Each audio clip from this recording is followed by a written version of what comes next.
Hello students, कैसे हैं आप लोग। बच्चों, लास्ट 2 क्लासेस में हम लोगों ने इस चैप्टर के अंदर अकाउंटिंग एजम्पशंस और अकाउंटिंग प्रिंसिपल्स पढ़े थे। और उन क्लासेस के अंदर हमने ये देखा था कि किस तरीके से अकाउंटिंग के अंदर एजम्पशंस क्या काम करती हैं और अकाउंट्स के प्रिंसिपल क्या हैं जिनकी बेस के ऊपर हमारी अकाउंट्स की फॉर्मेशन हुई है।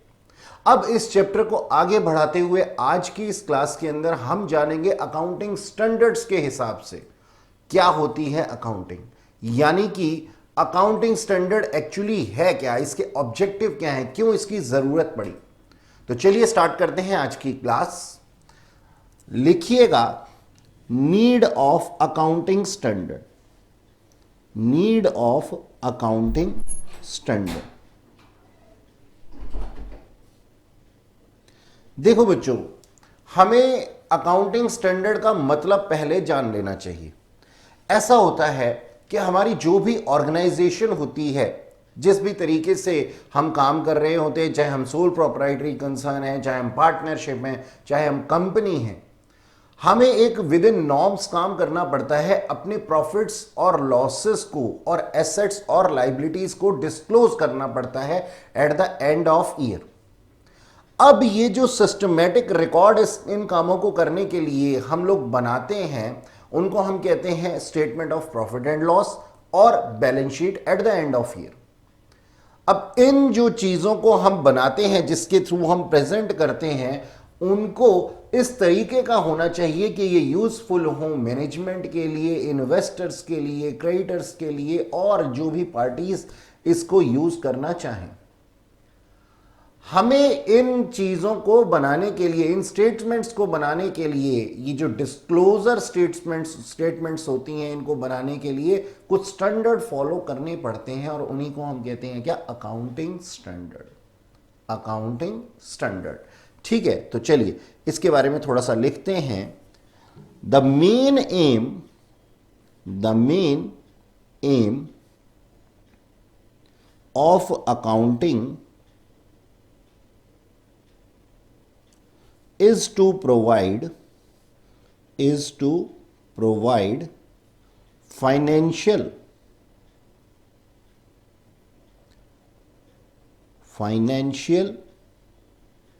information to the number of parties interested in it.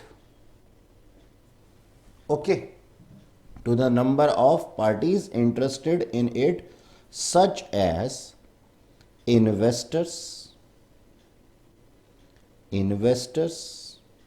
management, creditors, government, etc. और हम ये जो स्टेटमेंट देते हैं, जो हम ये इंफॉर्मेशन देते हैं, ये किस स्टेटमेंट के थ्रू देते हैं? By the statements known as, क्या कहते हैं हम इनको? Profit and loss account, profit and loss account. और नंबर 2, बैलेंस शीट। ठीक है जी, ये 2 चीजें हमें जो है वो अपने जो भी पर्सन इंटरेस्टेड हैं उनको देनी पड़ती हैं। अब आगे लिखिएगा, as per section 129 of companies act, companies act जो कि लिखा गया था 2013 में। मतलब ऐसा नहीं है कि 2013 से पहले हमारे पास कंपनीज एक्ट नहीं था। कंपनीज एक्ट 1956 था, लेकिन इसके अंदर अमेंडमेंट की गई, ह्यूज अमेंडमेंट की गई 2013 के अंदर।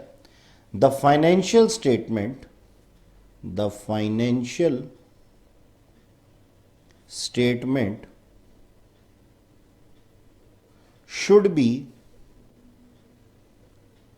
True and fair, true and fair. यानी कि ये सच्ची होनी चाहिए। लेकिन हाउएवर, यानी कि यद्यपि, however, there is no definition, there is no definition of true and fair financial statement।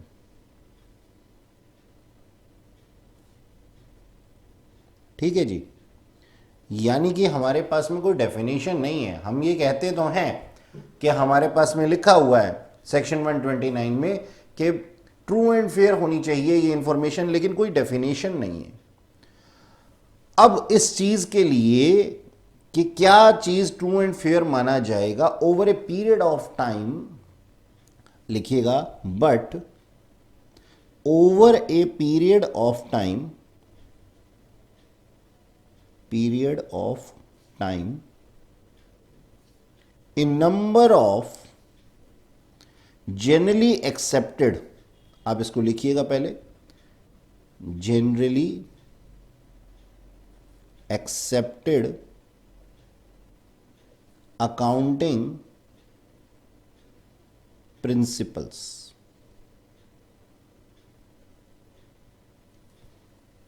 have been developed, have been developed।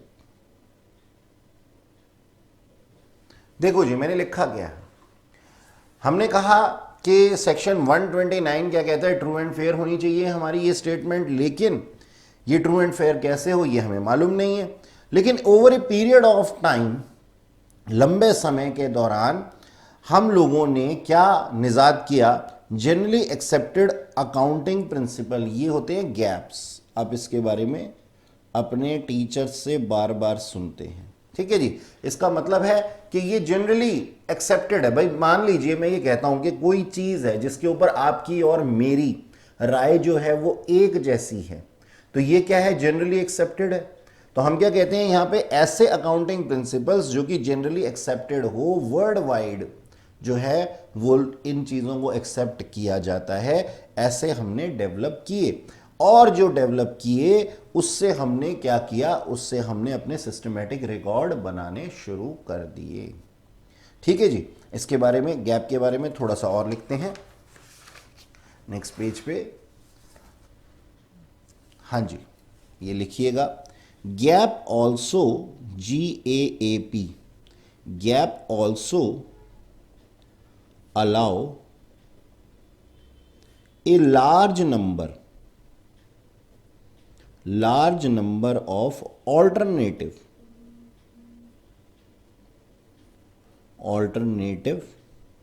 treatments for the same transactions of various business।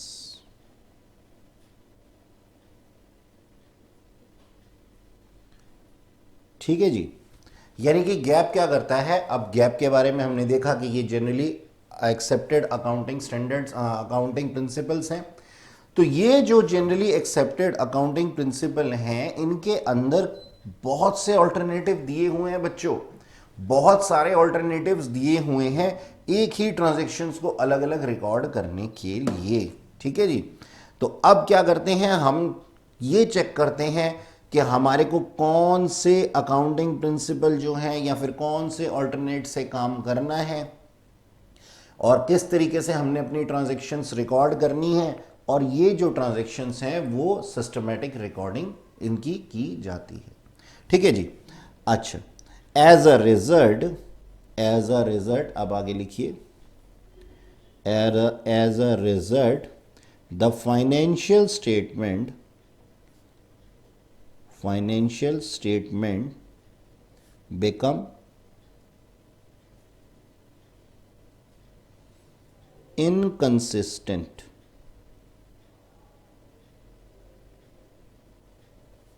and uncomparable ठीक है जी। तो हमने क्या कहा, हमने कहा इसके अंदर बहुत सारे ट्रीटमेंट्स दिए हुए थे, और बहुत सारे ट्रीटमेंट दिए हुए थे एक ही चीज़ को अलग अलग तरीके से रिकॉर्ड करने के। तो ये क्या कर देता है, ये हमारे काम को ख़राब कर देता है, ये इनकंसिस्टेंट कर देता है और अनकंपेरेबल कर देता है, कंपेयर नहीं हो सकता इनका। आप सोच करके देखिए, मान लीजिए मेरा एक काम है, मान लीजिए मेरा एक रेडीमेड गारमेंट्स का बिजनेस है, और मैं अपने बुक्स ऑफ अकाउंट जो मेंटेन करता हूं वो जनरली एक्सेप्टेड अकाउंटिंग प्रिंसिपल के हिसाब से करता हूं, ठीक है जी। और उसके अंदर जो एक खास तरीके का ट्रीटमेंट दिया हुआ है, उस खास तरीके के ट्रीटमेंट को मैं अपनी बुक्स ऑफ अकाउंट में शामिल करता हूं, और उसके हिसाब से ही मैं अपना क्या नाम है बुक्स ऑफ अकाउंट मेंटेन करता हूं। लेकिन मान लीजिए मेरे साथ में जो एक दुकानदार है जो कि मेरे ही जैसा काम करता है, उसने दूसरी अप्रोच फॉलो करके अकाउंटिंग GAAP की दूसरी अप्रोच फॉलो करके अपने बुक्स ऑफ अकाउंट मेंटेन किए हैं। अब किसी तीसरे पर्सन को अगर हम अपने बुक्स ऑफ अकाउंट दे देते हैं तो वो इनका कंपैरिजन नहीं कर सकता। क्यों नहीं कर सकता?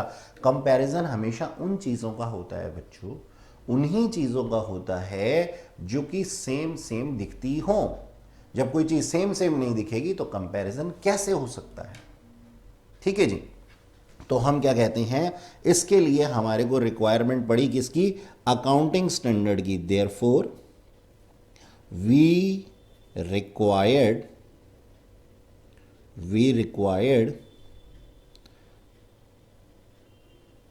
अकाउंटिंग स्टैंडर्ड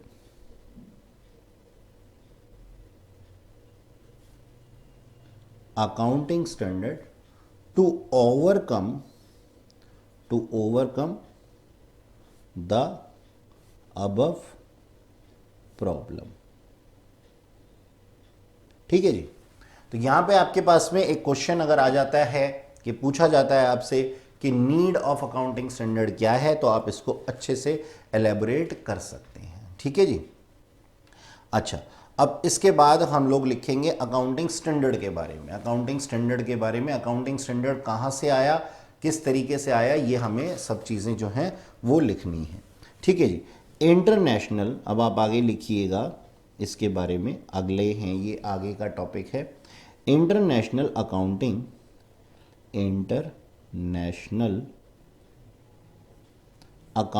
स्टैंडर्ड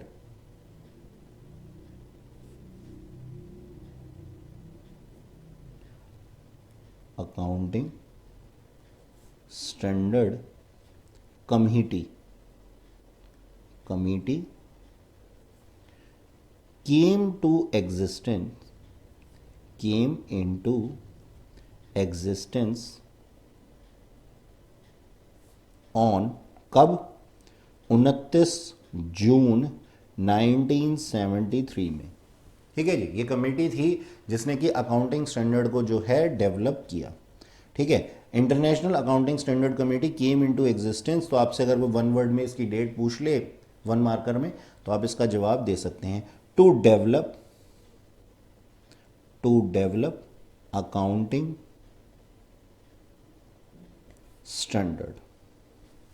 ठीक है। और आपने सीए का नाम सुना होगा। सीए के एग्जाम कंडक्ट कराने के लिए ICAI, institute of chartered accountant of India, और ICMA यानी कि cost and management accountant, institute of cost and management accountants, इसके मेंबर्स हैं। तो आप इसके आगे लिख सकते हैं ICAI and ICMA are the members of international accounting standard committee. ठीक है जी, IASC। अच्छा, अब हमारे को है ना डेफिनेशन लिखनी है। नेक्स्ट जो हमें लिखना है वो लिखना है क्या? डेफिनेशन लिखनी है अकाउंटिंग स्टैंडर्ड की। तो कोहलर एक बहुत ही प्रसिद्ध जो हैं वो हमारे पास में पर्सन हुए हैं, बहुत ही स्पेशलाइज्ड इनकी अकाउंटिंग थी। तो उन्होंने क्या डेफिनेशन दी है अकाउंटिंग स्टैंडर्ड की, आप इसको लिखिएगा। Definition, A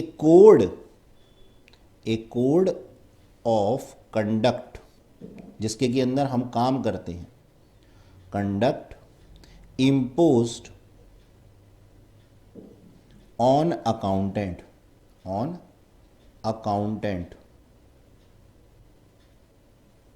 by custom, law or professional body।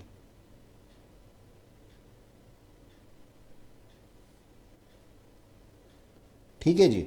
तो एक कोड ऑफ कंडक्ट है जिसको कि हम कहते हैं, इनका नाम जो था वो था कोहलर,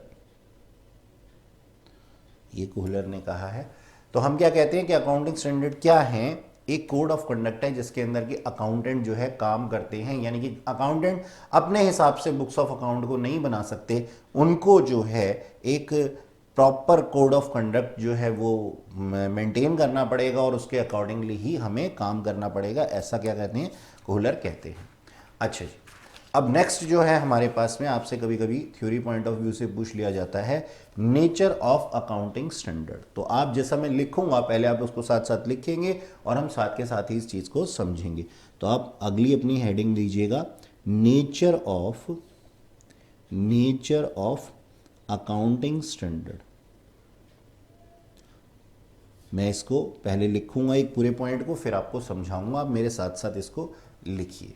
ठीक है जी, चलिए लिखते हैं। नंबर 1 पॉइंट, क्या नेचर है अकाउंटिंग स्टैंडर्ड का? Lay down the norms of accounting policies and practices by way of codes to direct as to how the transaction and events should be disclosed in financial statement। ठीक है जी। तो देखो, nature of accounting standard क्या है, किस तरीके से काम होता है। बोला जाता है कि अकाउंटिंग स्टैंडर्ड जो है एक ऐसे नॉर्म्स हैं अकाउंटिंग पॉलिसी मेंटेन करने के लिए, जो कि डायरेक्ट करते हैं। क्या डायरेक्ट करते हैं? यानी कि डायरेक्शन देते हैं। क्या डायरेक्शन देते हैं? कि किस तरीके से ट्रांजैक्शंस और इवेंट्स को रिकॉर्ड किया जाए या डिस्क्लोज किया जाए, किसमें? फाइनेंशियल स्टेटमेंट के अंदर। ठीक है जी, ये इसका नेचर है। अच्छा जी, number 2, point number 2, to make comparable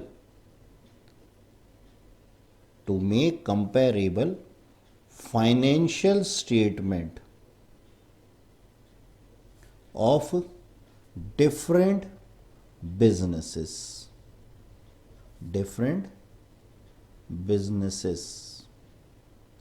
यानी कि अभी हमने थोड़ी देर पहले कहा था ना कि जो हमारे अकाउंटिंग स्टैंडर्ड से पहले अनकंपेरेबल था।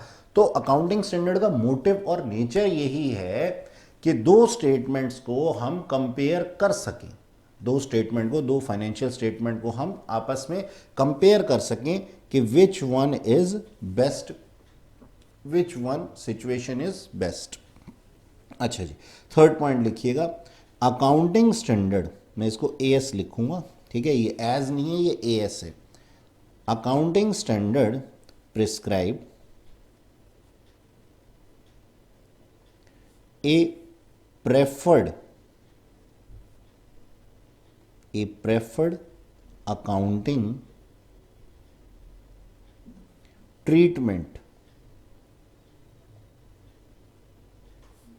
from available set of methods for solving various problems. ठीक है जी।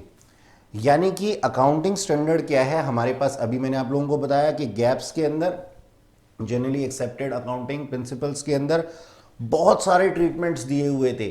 तो जो अकाउंटिंग स्टैंडर्ड है वो आपको प्रेफरेबल यानी कि बिल्कुल सही और सटीक क्या होना चाहिए, बहुत सारे मेथड्स में से एक ऐसा मेथड आपको बताता है, सो दैट आप अपनी प्रॉब्लम्स को जो हैं वो रिजॉल्व कर सके, उसके हिसाब से आप काम कर सकें।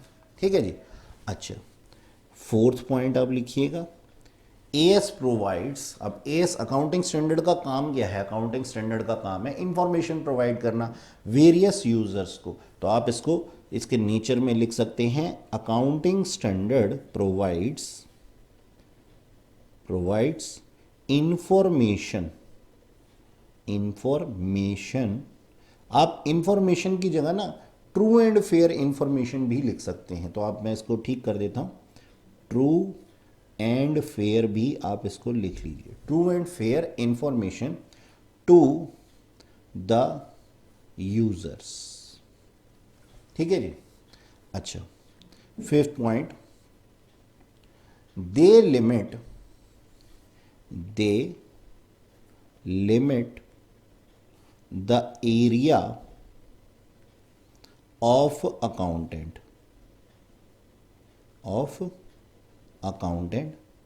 टू परफॉर्म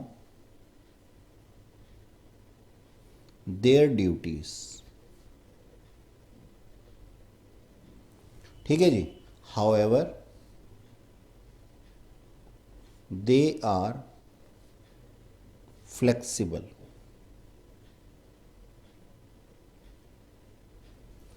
देखो जी, हम ये कहते हैं कि अकाउंटिंग स्टैंडर्ड के अंदर कोई भी अकाउंटेंट जो है ना विद इन नॉर्म्स काम करता है, तो उसको अपना दिमाग लगाने की ज़रूरत नहीं है। जैसा कि बोला गया है अकाउंटिंग स्टैंडर्ड के हिसाब से वैसा ही वो काम करेगा। हाँ, ऐसा नहीं है कि ये एक रिजिड अप्रोच है, ये काफ़ी फ्लेक्सिबल भी होती है। यानी कि अगर बिजनेस मैनेजमेंट या अकाउंटेंट चाहें तो अपना प्रॉपरली बता करके कि हमारी सोच इस तरीके से है, अपने मेथड्स को चेंज भी कर सकते हैं। ठीक है जी। ओके। अच्छा, ये तो था हमारा नेचर ऑफ अकाउंटिंग स्टैंडर्ड। ठीक है जी। अब हम लोग लिखेंगे ऑब्जेक्टिव ऑफ अकाउंटिंग स्टैंडर्ड के क्या उद्देश्य हैं हमारे अकाउंटिंग स्टैंडर्ड के। ठीक है, तो नेक्स्ट आप लिखिएगा ऑब्जेक्टिव ऑफ अकाउंटिंग स्टैंडर्ड। ठीक है, ये छोटे छोटे से पॉइंट्स हैं, आप इसको लिख करके पूरे मार्क्स ले सकते हैं थ्योरी के अंदर। अच्छा जी, ऑब्जेक्टिव में सबसे पहला क्या है? To ensure uniformity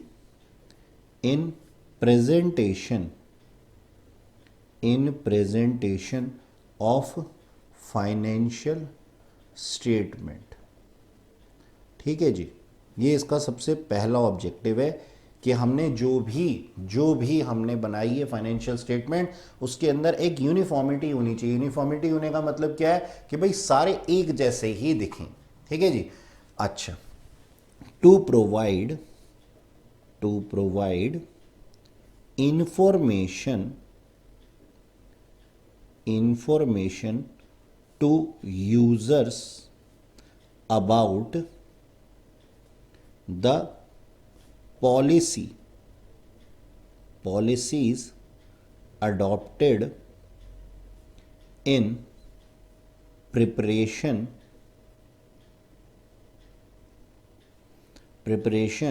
of financial statement। देखो जी, इस पॉइंट के अंदर मैंने क्या लिखा कि अकाउंटिंग स्टैंडर्ड का क्या उद्देश्य है, क्या ऑब्जेक्टिव है, इज टू प्रोवाइड, क्या ऑब्जेक्टिव है? To provide information to users. Users कौन है? यूजर्स हैं हमारे कोई भी इन्वेस्टर, कोई भी क्रेडिटर्स, कोई भी मैनेजमेंट, कोई भी गवर्नमेंट। ठीक है जी। तो उनको इंफॉर्मेशन देना है, किस चीज़ की इंफॉर्मेशन? अबाउट द पॉलिसीज, जो पॉलिसीज हमने अडॉप्ट कर रखी हैं किस लिए प्रिपरेशन ऑफ फाइनेंशियल स्टेटमेंट के लिए, यानी कि जिस भी तरीके से हमने फाइनेंशियल स्टेटमेंट को बनाया है उनके पीछे क्या अकाउंटिंग स्टैंडर्ड है ये जानकारी देना भी उद्देश्य है किसका, अकाउंटिंग स्टैंडर्ड का, ऑब्जेक्टिव है अकाउंटिंग स्टैंडर्ड का। ठीक है, थर्ड पॉइंट आप लोग मेरे साथ लिखिएगा, to remove the effects of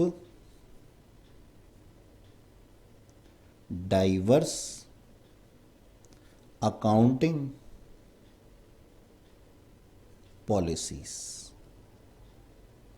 यानी कि कभी कभी देखने में आता है कि अकाउंटिंग पॉलिसीज जो होती हैं बहुत डाइवर्स हो जाती हैं, कभी कभी भटक जाती हैं अपने रास्ते से, अपने मेन ऑब्जेक्टिव से ही भटक जाती हैं। ठीक है, तो ऐसी चीज़ को हटाने के लिए, इस सिचुएशन को हटाने के लिए हमने अकाउंटिंग स्टैंडर्ड को निजात किया है और यही इसका मेन ऑब्जेक्टिव है।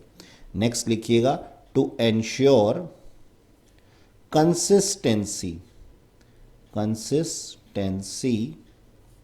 Transparency and comparability of financial statement. यानी कि कंसिस्टेंट होनी चाहिए हमारी फाइनेंशियल स्टेटमेंट, रेगुलर बेसिस पे बनाई गई हैं उसी स्टैंडर्ड्स के हिसाब से, ट्रांसपेरेंट होनी चाहिए यानी कि ट्रू एंड फेयर होनी चाहिए, और कंपेरेबल होनी चाहिए यानी कि हम इनका कंपैरिजन आपस में कर सकें पिछले सालों से भी और बाकी इंडस्ट्रीज से भी। ओके, अच्छा नेक्स्ट लिखिएगा, to improve the reliability and credibility of financial statement। भाई अकाउंटिंग स्टैंडर्ड के हिसाब से तैयार की गई जो भी फाइनेंशियल स्टेटमेंट्स होती हैं वो ज़्यादा रिलायबल और ज़्यादा क्रेडिबल होती हैं, यानी कि उन पर ज़्यादा विश्वास किया जा सकता है।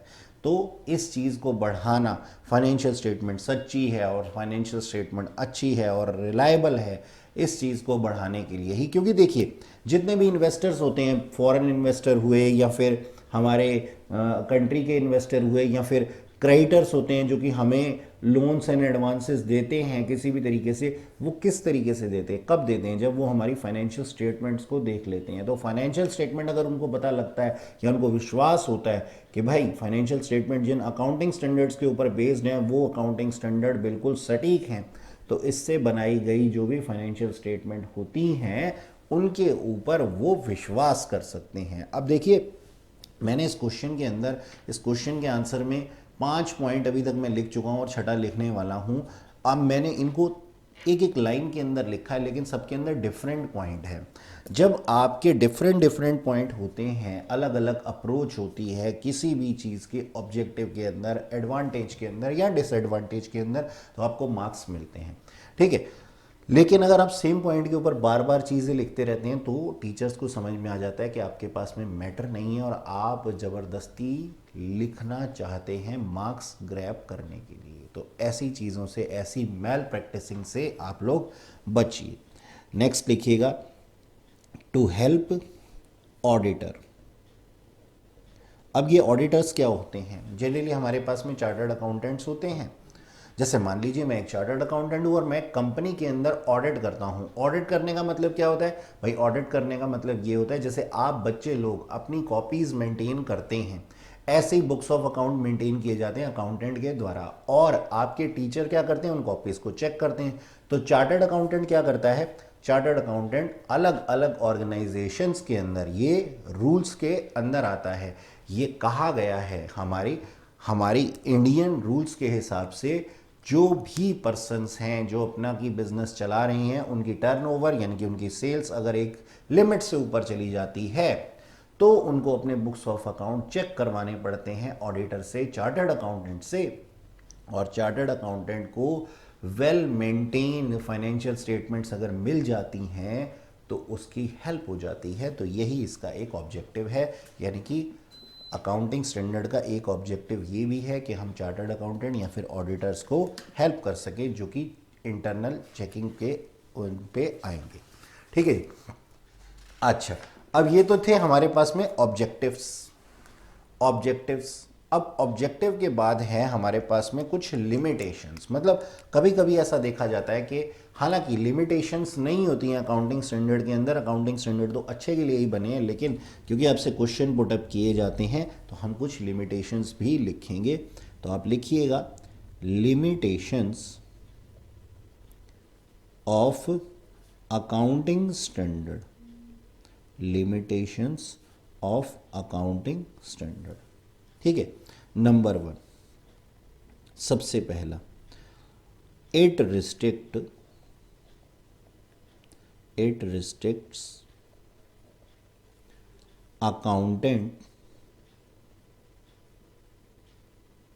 accountants to take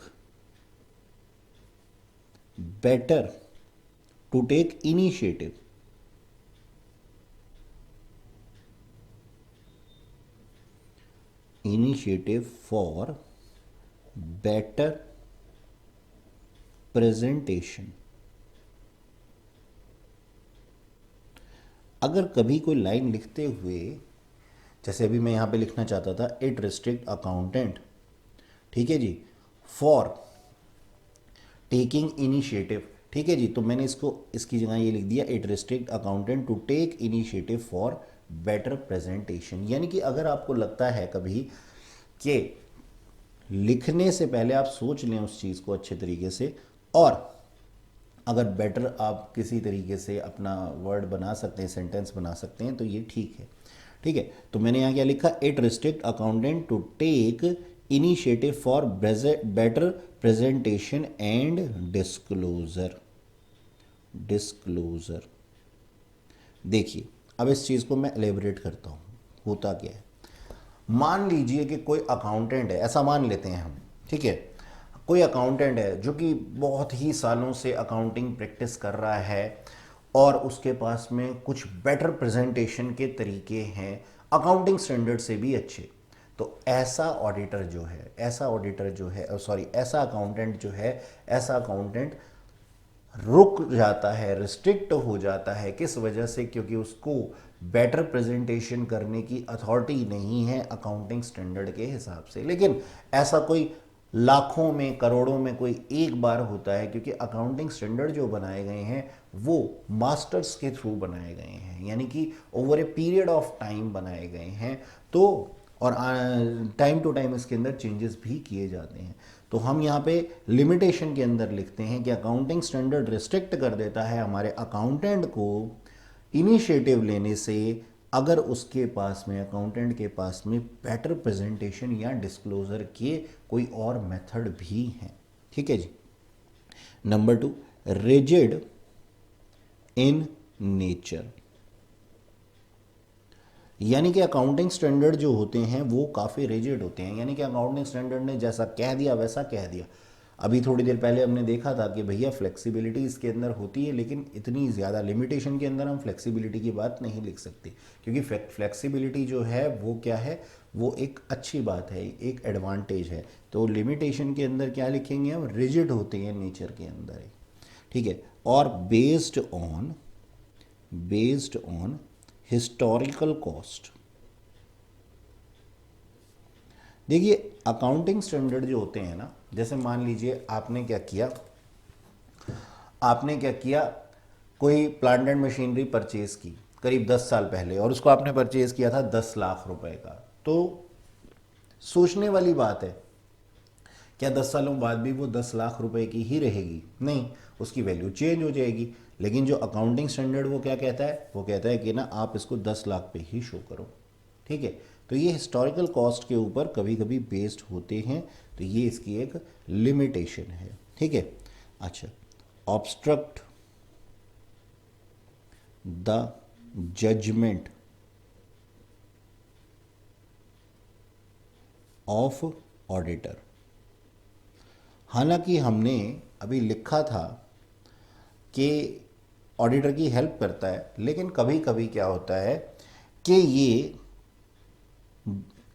ऑडिटर की जजमेंट को ऑब्स्ट्रक्ट भी कर देता है, यानी कि रिस्ट्रिक्ट कर देता है, उसको परेशान कर देता है जजमेंट लेने से, क्योंकि एक अकाउंटिंग स्टैंडर्ड कुछ कहता है और दूसरा अकाउंटिंग स्टैंडर्ड कुछ कहता है। ठीक है, फिर भी बहरहाल चाहे यहाँ पे हमने लिमिटेशन के लिए 4 पॉइंट्स लिखे हों, बावजूद इसके आप इसको एलेबरेट भी कर सकते हैं और ज़्यादा अपनी लैंग्वेज में, बावजूद इसके हम यही कहेंगे कि अकाउंटिंग स्टैंडर्ड जो है वो उसका ऑब्जेक्टिव जो है अकाउंटेंट और ऑडिटर, इन्वेस्टर, क्रेडिटर्स, गवर्नमेंट, इन सब की हेल्प करना है, क्योंकि उसको इसीलिए बनाया गया है। ठीक है, तो ये थी हमारे पास में लिमिटेशन। ठीक है, अब हम लिखेंगे कुछ IFRS के बारे में। सर ये क्या होता है IFRS? पहले आप इसकी हेडिंग डाल करके छोड़ दीजिए और फिर मैं आपको एग्जांपल देता हूं कि IFRS होता क्या है। ठीक है, लिखिएगा इंटरनेशनल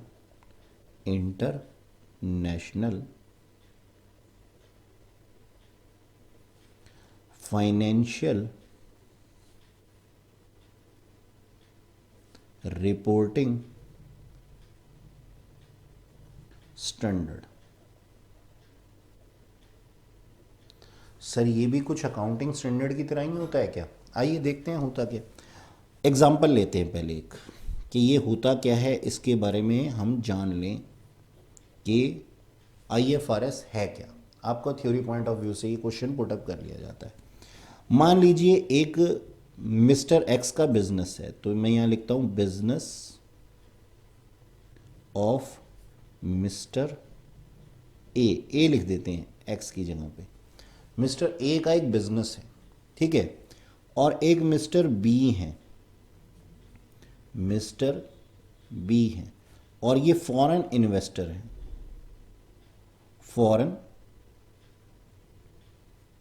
फॉरेनर लिख देता हूं मैं इसको, फॉरेनर इन्वेस्टर्स हैं, इन्वेस्टर।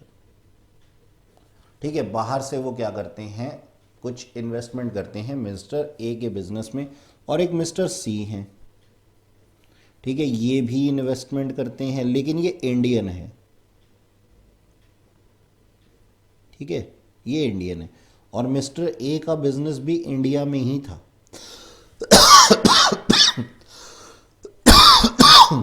सॉरी। तो मिस्टर ए का एक बिजनेस है, मिस्टर बी और सी उसके अंदर इन्वेस्टर हैं, और मिस्टर बी जो है वो फॉरेन इन्वेस्टर हैं, मिस्टर सी जो है वो इंडियन इन्वेस्टर हैं। अब होगा क्या, एक टाइम पीरियड पूरा होने के बाद में मिस्टर ए को जो है वो मिस्टर बी और सी को कुछ फाइनेंशियल स्टेटमेंट देनी होगी, क्योंकि ये दोनों इन्वेस्टर्स हैं मिस्टर ए के बिजनेस के अंदर। तो उनको ये बताना पड़ेगा कि एक पीरियड ऑफ टाइम के बाद में मेरे पास कितने के एसेट्स हैं, कितने की लाइबिलिटीज़ हैं, क्या मेरे हाथ में कैश है, और बहुत सारी चीज़ें बतानी पड़ेंगी फाइनेंशियल स्टेटमेंट्स के हिसाब से। अब सोच करके देखिए, मिस्टर ए ने अपने बिजनेस के अंदर कोई अकाउंटिंग स्टैंडर्ड के हिसाब से बुक्स ऑफ अकाउंट मेंटेन कर लिए, जो कि मिस्टर बी यानी कि फॉरेनर इन्वेस्टर के कंट्री के अंदर एक्सेप्टेबल नहीं है। ये अकाउंटिंग स्टैंडर्ड मिस्टर सी के लिए तो फायदेमंद है क्योंकि वो इंडियन है, और मिस्टर बी के लिए फायदेमंद नहीं है, यानी कि इनको समझ ही नहीं आ रहा कि किस तरीके से काम किया गया है। तो मान लीजिए ये लंदन में है और लंदन के अकाउंटिंग स्टैंडर्ड कुछ और कहते हैं, जबकि मिस्टर ए का बिजनेस इंडिया में है, तो इंडियन जो इन्वेस्टर हैं उनके लिए तो ये फायदेमंद है, उनके लिए तो ये फायदेमंद है, लेकिन ये मिस्टर बी के लिए फ़ायदेमंद नहीं है, क्योंकि ये उस अकाउंटिंग पॉलिसी, उस अकाउंटिंग स्टैंडर्ड के हिसाब से नहीं बनाए गए जो मिस्टर बी की कंट्री बोलती थी। तो ऐसे काम के लिए हमारे को चाहिए क्या, IFRS, यानी कि रिपोर्टिंग का वो स्टैंडर्ड जो कि इंटरनेशनली एक्सेप्टेबल हो। यानी कि IFRS का मतलब क्या है, इंटरनेशनल फाइनेंशियल रिपोर्टिंग स्टैंडर्ड, यानी कि रिपोर्ट करने के, जब एक बिजनेसमैन पूरा साल काम कर लेता है उसके बाद उसको अपने यूजर्स को रिपोर्टिंग करनी होती है, तो ये रिपोर्टिंग जो है वो मिस्टर सी के लिए और बी के लिए, दोनों के लिए एक्सेप्टेबल होनी चाहिए। तो इसके लिए मिस्टर ए क्या करेंगे, मिस्टर ए अपनी जो रिपोर्टिंग करेंगे वो इंटरनेशनल फाइनेंशियल रिपोर्टिंग स्टैंडर्ड्स के हिसाब से करेंगे। अब इस चीज़ को हम लिख लेते हैं थोड़ा सा। Mister be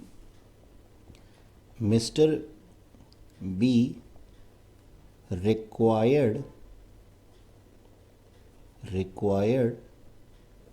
financial reporting as per the rules of his country, but Indian rules are different, therefore Mr. A needs to maintain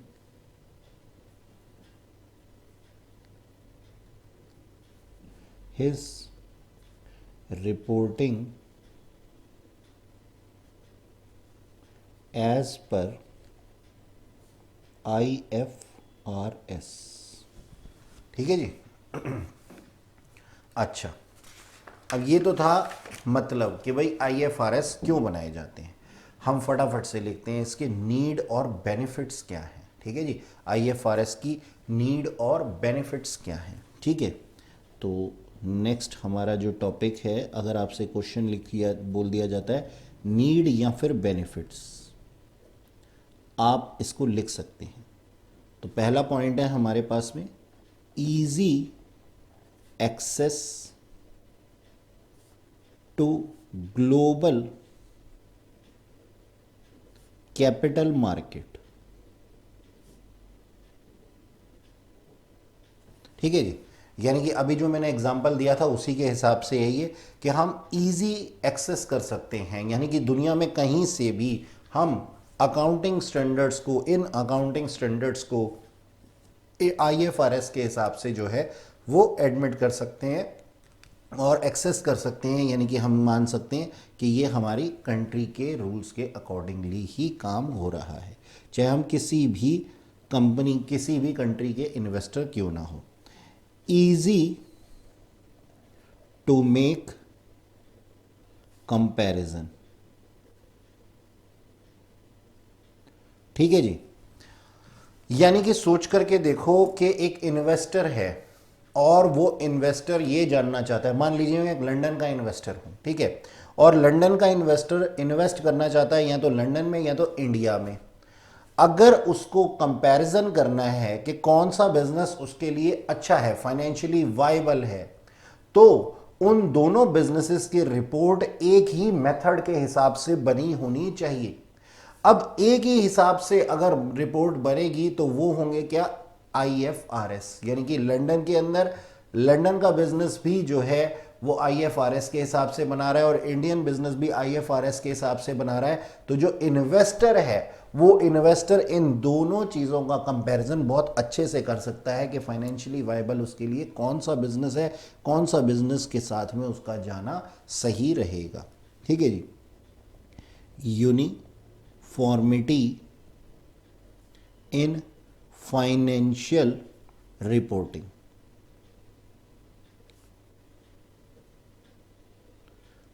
ठीक है जी, देखिएगा कि इसकी जो रिक्वायरमेंट है क्यों थी, क्योंकि पहले यूनिफॉर्मिटी नहीं थी।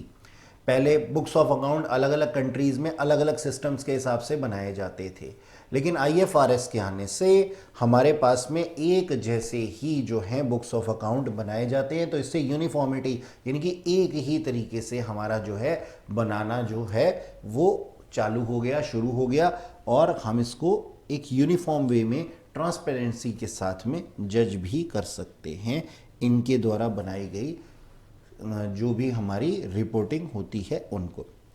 Lower cost of capital raised abroad. देखो जी, पहले क्या होता था, पहले ये होता था, अब कॉस्ट कैसे रिड्यूस हो गई।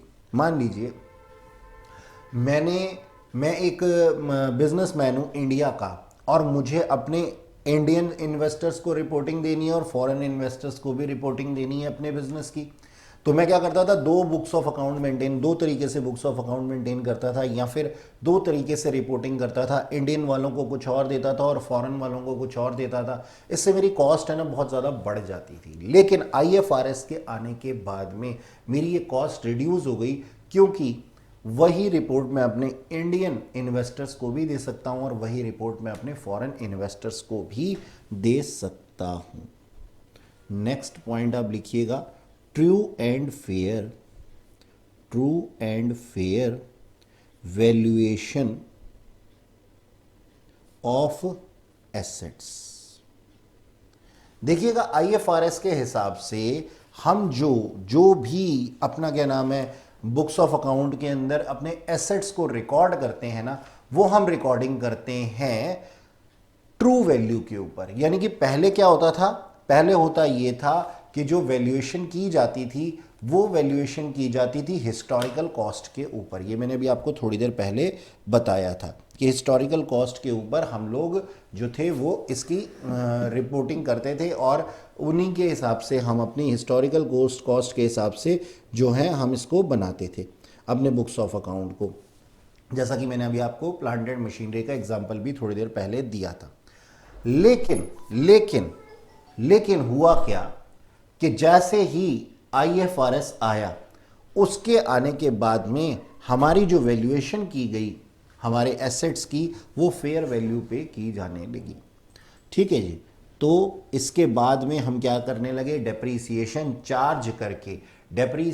चार्ज करके एक्चुअल वैल्यू को ही कंसीडर करने लगे। ये डेप्रीसिएशन क्या होता है, ये पूरा का पूरा एक चैप्टर है, आने वाले टाइम के अंदर आपको समझ में आ जाएगा। अभी के लिए मैं केवल इतना ही बता दे जाऊं कि डेप्रीसिएशन का मतलब होता है fall in the value of asset, यानी कि एसेट की वैल्यू में गिरावट आना।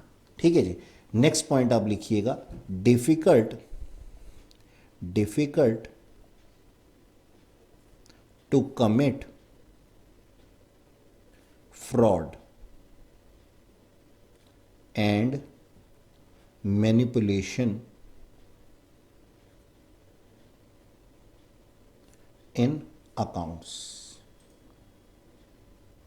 ठीक है जी भाई, बात ये थी कि पहले जो था वो मैनिपुलेशन किया जाता था अलग अलग अकाउंटेंट्स के द्वारा। मैनिपुलेशन करना, गड़बड़ी करना, फ्रॉड करना, ये आम चलता था।